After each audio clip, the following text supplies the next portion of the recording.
Kyrie Jesu Domine, dona eis requiem. Kyrie Jesu Domine. Good morning and happy Thursday. My April Fool's gag was I did no video yesterday. Haha. So joke's on me because I never got around to it. But I may do two today because the first one I'm not going to talk about the readings. This one I want to just talk about does God test us, or does God allow us to be tested, as the case may be. And I think it's a very subtle but essential distinction. God permits us to be tested quite a bit by life. His permissive will lets all kinds of evil loose on the world that he has the power to prevent but does not. His providential will is that we trust him and persevere through all of our trials to grow and become the people he created us to be. And given the nature of this world, without the trials and challenges, we will never know our capacity. Again, not that you want to pray and ask God, oh, please put me through trials and tribulations so that I can grow as your disciple. That's, I think, a dumb thing to ask. You should ask for the patience and strength and charity to deal with the current trials in your life. And if you're in a easy season, that you don't take it for granted that a hard season is on the way. Like with this COVID-19 virus pandemic. God did not send this disease into the world to smite us, to teach us a lesson, to open our eyes. However, he did permit it, as he's permitted all kinds of things in the past, to do those things, to open our eyes, to make us reassess things. Because this experience has made us reassess a lot of things that all of us took for granted up until 2 weeks ago. And we have another 4 weeks of marshaling through it.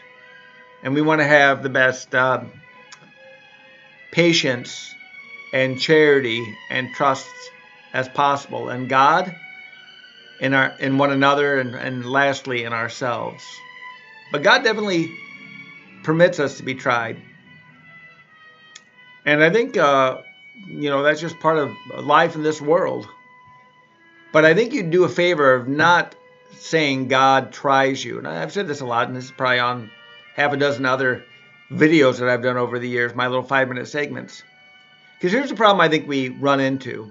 If I say God is the active person trying me, it makes it very hard to love God.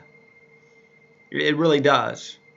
I may appreciate him at the end of the trial, but I don't love him. I don't want his good. All I've done is I've endured and I've persevered. And very rarely does that leave you with gratitude as much as it leaves you with just grim resolve. God does not want grim resolve. Jesus did not go to the cross with grim resolve. He went with fortified faith in the Father, with a profound awareness as he entered into the darkness of human sin, that God the Father was with him all the way. Even when, after all of the hours of his passion, all the mockery and humiliation and temptation he received, he offers Psalm 22, my God, why have you forsaken me? And that's a statement at times of his experience. If you follow the rest of that psalm out, man, it is a resounding affirmation of faith. And we don't get to hear the rest of that. We can presume he prayed that quietly, silently in his heart, because he knew who the Father was. He had never forgotten who the Father was. We forget who the Father is all the time. We make God an indifferent despot. We make him a punitive being. We make him some sort of egotistical freak that needs our praise and worship to somehow feel better about himself. There are all kinds of distortions that sin puts into our mind. But God the Father loves us freely with no need. In fact, God gains nothing from our worship that he doesn't already possess, other than a free will offering, which he takes profound delight in.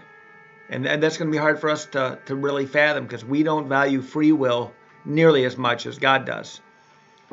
Trials happen. Trust God.